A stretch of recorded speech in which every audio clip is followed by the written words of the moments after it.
Thanks for joining us. I'm Nancy Furness, and this is We've Got Issues. We're filming today at Poirier Library in Coquitlam, and we'd like to thank the library for allowing us the space to carry out our interviews. And before we get started, I'd just like to acknowledge that our interviews do take place on the traditional, ancestral, and unceded lands of Coquitlam First Nation. So we thank the Coquitlam people who continue to live on these lands and to care for the lands and the waters and all that lie above and below. Today I'm joined by Chris Cook, who is with TORCA, and that is the Tri-Cities Off-Road Cycling Association. So thanks so much for joining us today, Chris. Thank you for having me. It's a pleasure. It's awesome. Can you tell us a little bit about TORCA? What is it and what inspired TORCA to come to the Tri-Cities? Well, what inspired TORCA was a passion for cycling and trail riding, and we are surrounded by wonderful mountains in our area, and we are so grateful for the spaces that we have. It's good for all of us. The Tri-City Off-Road Cycling Association started in 1998, and it was a small group of cyclists, and it just gained in popularity. Mountain biking was taking off as a sport, and to continue to organize and get volunteers and more people around the community participating in mountain biking, so it just continued to grow organically. And then in 2013, the organization formalized and became a registered Canadian charity. So it's volunteer-led and organized. We're all a volunteer board, and we rely on community support and wonderful partners, stakeholders around the area. That's great. How did you personally get involved in this? And also, what's your role now? It sounds like it's a not-for-profit, and you've got some good folks involved and volunteers. Can you tell us a little bit about your role and how you got involved? Well, I think that, like so many of us, riding a bike was kind of our first wings on our back, you know. Of independence. Independence. We could go and ride our bikes and be free, and I don't think that's ever left me yet. So I think it's a passion for just being, the freedom and the exercise, and really, it's such a catalyst for good health and change in anybody's life. So I think, like a lot of people, have a passion for riding bikes and being with others who share that. And in terms of my role, I'm very fortunate to have been on the board for about 5 years, but I've actually been involved in the cycling industry and supporting TORCA, even in the cycling industry locally here at Live to Play Sports, Norco Bicycles, where I used to work, very proudly so. I had a Norco for many years. Oh, so good, so good. So I first discovered TORCA in the early 2000s and started to get involved in helping out on trail building days and coming and riding the trails, because of course they don't appear by magic. It takes time and energy and commitment. So it is a volunteer organization, and in my role currently as vice president, I work with a tremendous board of directors and volunteers, and we steward, advocate, and take care of these precious spaces. It sounds wonderful. You know, you've just described an activity that's good for the environment, it's good for your health, it's, pleasurable. So many advantages to it. Can you tell us a little bit about some of the activities and events that you might hold? Oh my goodness, we have so many activities in the community. It starts with trail building. We, at least once or twice a month, we'll have a trail building day, and volunteers come out. So on Burke Mountain, Eagle Mountain, and Burt Flynn Park, we have volunteers come and join us. We'll do a trail day on a Saturday or Sunday morning for a few hours, and often supported by local business and partners who help to facilitate it for us in the form of snacks and treats and things like that, because everybody comes down the mountain pretty hungry. And we do fundraising events. As a matter of fact, we have a fundraiser next week at Mariner Brewing, and it's a retro fundraiser, so it's going to be quite fun. All proceeds go to, of course, back into equipment and to look after the trails. And we have a mountain bike festival that we're hosting to celebrate BC Trails Day. It's also International Trails Day. So that's on Saturday, June 6th. Coming up. Yeah, coming up at Eagle Mountain Park. Last year was our first year and it was very successful. And it was just really well attended and supported by the community and our partners. We also have kids' bike camps. So we do, we help kids get introduced to riding. We also have women's led rides and group rides. So there's something going on pretty much every week through early spring right till the end of the season, just before winter hits. Then we get into trail reporting. So we have to go in and report on the health and the environment. So we report to the stakeholders, the ministries, and to the municipalities. You know, I had no idea. You're a very busy organization, and it sounds like you do so much for the outdoor recreation sector in Coquitlam area and the Tri-Cities. I had no idea that you were so active, so that's really good to learn more about that. Can you talk a little bit more? You're talking about going out and doing the trails and stuff. Maybe share with us some of the environmental stewardship and what your role is in that as far as building the trails and maintaining the trails. Absolutely. So, I'll just go back to, in terms of the volunteerism, our board will donate about 2,500 to 3,000 hours each year, just going out, just the Wow. board alone, to go and look after the trails. That's a very active board. So it is a very active board. And in terms of the trail standards, we adhere to the Whistler Off-Road Cycling Association's standards for care and building around the trails. So we actually have a standardized practice for building and maintaining the trails, because there can be wooden features, there can be slope and environmental grade. We'll do environmental assessments, and of course we work with the Coquitlam First Nations in the case of being respectful of archaeological sensitive sites. So digging and So, things like that, you're absolutely. very conscious. Yes. So we're working very closely. And then when we're building trails, we're mindful of grade and materials. So we're only using natural materials that are available in the forest space. And then we work with partners on, we need things like proper screws and fixtures to be able to make sure that the trails are in good health. And then each year we have trail reports that we have to provide to the ministry and also to the municipalities. So we actually take pictures of all the trail features and just the health of the ecosystem. So we report that back each year. And then we also work with developers who also own some of the Oh, that's land. interesting, yeah. So we work, Westbuild is a great partner over on Burke Mountain. And so the sanctioned trails that we have available to us through Section 56 or 57, depending on the stake, we have to report back on those in addition to the developers. And we have to be respectful. I mean, of course, it's naturally for us to be respectful. We always want to be able to return to those spaces or enhance or enrich those spaces. So we are fully transparent on all of our activities on the mountains. Well, I've seen some of the trails on Burke Mountain, and there's some really creative trails. They're really interesting with the ramps and the bridges and things. And, I know you're throughout the Tri-Cities.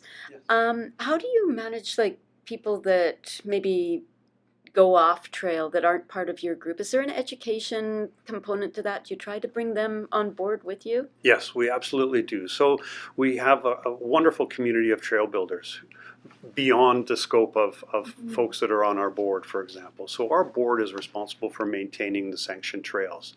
But there's definitely a healthy group of trail builders who look after and maintain the trails we work with, but they also have their own projects. Right. So we work on educating our membership. So we have close to 700 members. So we have a newsletter that we send out. So we make our trail users, our membership, aware of the sanctioned trails, the work that we're doing on them, and that we're accountable and responsible for those trails. We can't speak to the other groups, and even other user groups like the motorcycles. Okay, that's a totally different. The moto groups, we can't account for their activities and the things that they manage. We can only be responsible for. Do we have things that we can control, and then there's things that we can't control? Fair enough. Yes. And we look to we do provide information. So if there is information of anything that's out of our scope, but it's visible to us, we try to communicate to the best of our ability. So taking a lot of environmental responsibility in the work that you do, and it sounds like there's some really good stewardship happening there. Some of those trails are pretty amazing. It's Not true. sure that I would go down them on a bike, but it takes a little bit of courage, Yeah. I think. But can you talk about maybe a little bit about some of the challenges you have for access? And like you're throughout the Tri-Cities, so are there issues with access, or are the trails open to everyone, or do you have to be mindful of that? I think that's a really good. I think that's a really good question, and I appreciate that. Access for us can be just the permissions. So from an advocacy standpoint, we advocate for the permission to actually build and maintain the trails. So you're building those relationships. So it's building relationships across the community, and again, reporting transparently through our AGM and the publishing of our ongoing meetings.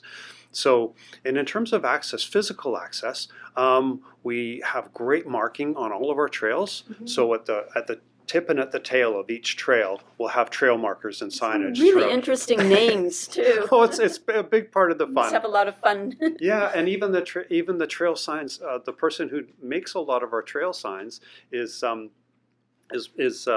very passionate enthusiast, and is very creative in terms of expression for the signs themselves. They are works of art. To accessibility. So we make all of our trails are accessible to all user groups. It's in our vision, our mission, and our values. Yes, so trail runners, hikers, dog walkers, not just mountain bikers. It's users. And then in terms of opportunities, part of our trail network itself is not always easy to get to because it's always up on a mountain. Right. Going up or down, right? Yeah, so access to them is we call it earning your turns. So it's about being able to climb up to get to go down. And we always make, again, our trails as safe as possible. You have a clear line of sight to the trail that's in front of you, and that you don't mix your going up with your coming down. Can you talk to us a little bit about trail etiquette, the going up and the going down? Who has the right of way and how does that work? Yeah, so we are always mindful of walkers first. So people that are trail running or walking, they always get right of way. And somebody that is climbing up has right of way to somebody that's going down. So that way there's always clear communication and expressed and clearly understood communication around the etiquette on the trails. And you said something about clear sight lines so somebody coming down can see where they're going. Yes. Right. Okay. And we're actually working on a trail on Eagle Mountain right now called the Dentist. And we're having a trail day in just a couple of weeks. We're actually building a trail for hiking. Because over the years, even though we have a Section 56 on that trail. What is a Section 56? That means we have the permissions from Rec Sites and Trails British Columbia for access and stewardship. So we're actually a stakeholder in that space to build and maintain. No, not at all. To build and maintain in that space.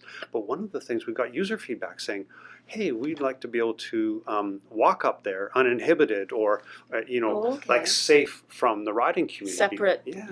Yeah, so separate. So we're actually building a trail running, hiking. So you're supporting the hiking and running community as well. Absolutely. Multi-use. So cooperating a little bit and collaborating and making sure that everybody can share that space safely. Absolutely. And if anybody takes anything away from this is that we listen. So we're taking the information back from our user groups, our stakeholders, of course our partners, to make it a better experience for all. We want it to be a sustaining, it's a long-term vision in terms of the privilege that we have to occupy the space. And we just want to be good shepherds, stewards, and guides, with the permissions that we have, and just make it enjoyable and accessible for everybody. Sounds like you're doing a lot of really good work in that area. I have one quick question. Yeah. What's your favorite trail? Oh my goodness! I would say right now on Eagle Mountain, there's 3 trails. There's a wonderful new trail in the last couple of years called Couples Therapy, and that leads down into Eastbound and Down. And we have a fabulous trail builder, Steve Craig-Dolly, who reimagined that whole space. And then another builder named John Keane, who built the Couples Therapy. Really fun and challenging. But I will say, we actually had a private trail day with a local company. And we dug almost about two feet down over the stretch of about 1 kilometer of trail to rebuild it, do the whole bedding, do the whole new foundation. So I have a great deal of admiration and respect for Steve and his vision to reimagine that trail. And then the work that we did on Marvin involved the First Nations and our archaeological site inspection and a dig. So we did the remediation work. So that was working in cooperation. So from a rider standpoint, I love what Couples Therapy into Eastbound and Down provides, and then from a community standpoint, working with all the stakeholders, Marvin and the new Mossum Creek Trail, I think are 2 examples of where you've got all stakeholders at the table. Everybody can see what the plan is and what the vision is, and then we come across the finish line at the completion of the trails kind of all together. It sounds like so many pieces coming together to make something really, for the benefit of the whole community. Can you tell us, is there a membership? What does that look like? How do people connect with you? Yeah, thank you. So I think largely through our events, but we promote our membership. But we are membership driven, and we're accountable to our members. Um, we love to get folks in. So we actually launched a family membership last year. So Oh, okay. if Get it's the whole if it's family out. yeah, if it's a family of four, let's say, that's $100. An individual member is $40, and I'm thrilled to share that we get our membership not just from the Tri-Cities, but even from the Squamish, Oh, wow, Whistler, that's quite a North compliment Van. then, So people are yes. coming from all over to come and ride our area and be a part of it and contribute back to it. And we're working with Coquitlam and Port Moody to draw from it and work with community development, tourism, and business development to get the support and awareness that we want to develop, because we have a very special area. We know about it, and some people outside of the region know a little bit about it. But the more people that know about it, and the more access you have, the better the strength of the vision and the community development around it Right, is. and it builds community as well. So you had mentioned you had volunteers doing things. Do you need volunteers? And if so, how can they contact you? That's my favorite conversation. We can't do what we do without volunteers. We are ever grateful for everybody that comes out on a wet, rainy Sunday morning at 9 o'clock to drink some Trail terrible maintenance. coffee and have some donuts to start their day. But Who doesn't love that, right? oh, we're so fortunate, and we're always welcome to volunteers. And I would say, like even last weekend, we were over on Burke Mountain working on a trail called Hustler, and we had parents with their kids. So we have kids that are 3, 4, 5 years old with their parents, and sometimes they even bring their own little shovels with them, their own little gardening shovels The or next hand trowels. generation of volunteers. It's fantastic. And then I was talking with one young gal. She's been coming for 5 or 6 years with her parents, and now she comes on her own, and she brings her friends. And she's just graduated in engineering and off on her way to her career. So last Sunday was one of the last trail days that she could actually participate in, because she's moving out of province to pursue her career. But she was proud to have 3 friends with her. She drove herself and her friends, and they came out. But that's It's bittersweet. generational. That's Yeah, it's generational impact. And you're making an impact, like you say, across generations, and that's so wonderful, such a wonderful bridge to build. Yes, yes. And her dad was he was volunteering at the Diaz Vistas race Oh, wow. on the same day. So, we've got family all around the community participating. And again, we couldn't be more grateful for the volunteerism. No, it sounds really good. Now, you had mentioned a couple of upcoming events. Can you just really quickly recap what those were? There was something coming up, a fundraiser coming up, I believe, this weekend, and then an event on June 6th. Yes. Can you just quickly tell us those again? Thank you for asking again. So next Wednesday, April 22nd at 6:30 p.m., we'll all be set up at Mariner Brewing. It's a fundraiser, so it's $35 for a ticket. You get a beverage, and you get a hamburger, and proceeds from that go to help to pay for tools and all the things that we do. It's a retro night, so a retro themed night. So if you're a mountain biker of past, you can wear your old kit or show up on your old bike or whatever. But come on, come all. It's not just for members. We will, like, if you want to sign up and become a member and make a donation, the fundraiser is the place to do it. And we're ever thankful to Gil and Steele and the good folks at Mariner Brewing for hosting us. And then on June 6th, Saturday, June 6th, from 10 a.m. to 3 p.m., we'll be set up at Eagle Mountain Park. We'll have an expo for local business to be able to come and set up a tent. We're going to have coaching on riding. We're going to have lead rides. We're going to have a kids parade, so you can come and decorate your bike and go and try out some of the trails that we've got in the area. We've got showcase events, and again, just an awful lot of fun. We've got games. We've got prizes. And incredible partners that we're excited to help them, give them a platform to share their engagement in the community as well. Well, it sounds wonderful, and we're hoping that we will see you there. Just one last question. What's the future look like for TORCA and for the trail networks in the Tri-Cities? What would you like to see going forward? Well, with an opportunity like you've presented for us today, Nancy, and the community around us, just curiosity and the wonder of what we're up to, our vision is strong. Like, we have got an outstanding volunteer community. We can always use more, but our vision is to be able to have a safe space where people come and have accessible enjoyment of the outdoors. It's good for our health. It's good for our mind. It gives back to the community so much in so many ways. And I think a healthy community, it takes some of the pressures off healthcare, and I know Stress. that mental well-being and our Absolutely. physical health is really first and foremost. And getting out and riding on your bike or going for a run in the forest on your own or with good friends is a great place to be, and you come away from it feeling so much better. So as long as people continue to enjoy the outdoors, we're here to help facilitate those opportunities. And again, with our good partners in the municipalities, Coquitlam First Nations, and all the partners to help it make us happen, we're ever grateful. And we'd love to continue doing what we're doing. Well, thank you so much for sharing that with us, and we will stay in touch. Thank you, Nancy. It's been a pleasure. Thank you. Thanks for joining us. This is We've Got Issues, and we've been speaking with Chris Cook of TORCA, Tri-Cities Off-Road Cycling Association.